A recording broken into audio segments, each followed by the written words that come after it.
If you want to connect ChatGPT to Cafe24, you're in the right place. In this video, I'll walk you through the exact steps to link them together so you can start using Cafe24 inside ChatGPT much faster and more efficiently. This is a simple setup, and I'll keep it beginner-friendly from start to finish. If this tutorial helps, make sure to hit the like button, subscribe to the channel, and turn on notifications for more step-by-step software guides. First, go to ChatGPT in your browser.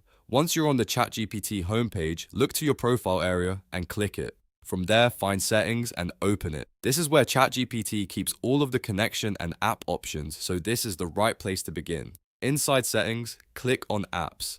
This section is where you can manage connected apps and discover new tools you can use with ChatGPT. After that, click on Add More.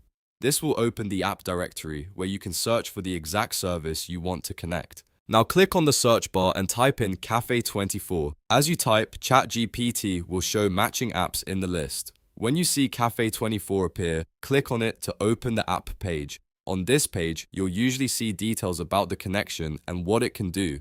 Next, click on Connect. ChatGPT may ask you to confirm the connection, so go ahead and click Connect again if prompted. This second confirmation is normal and helps authorize the app properly. Once the connection is approved, click on New Chat. Starting a new chat helps make sure the Cafe24 app is available in a fresh conversation. Then click on the plus icon to add tools or apps to the chat if needed.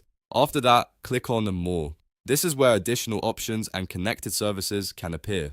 From the list, select Cafe24. At this point, ChatGPT should recognize the app and make it available for use in your chat. And that's it. You've now connected ChatGPT to Cafe24 successfully. You can now continue chatting and use Cafe24 as part of your workflow inside ChatGPT. If you want more tutorials like this, don't forget to like the video, subscribe to the channel, and leave a comment if you want help with another app connection. Thanks for watching, and I'll see you in the next tutorial.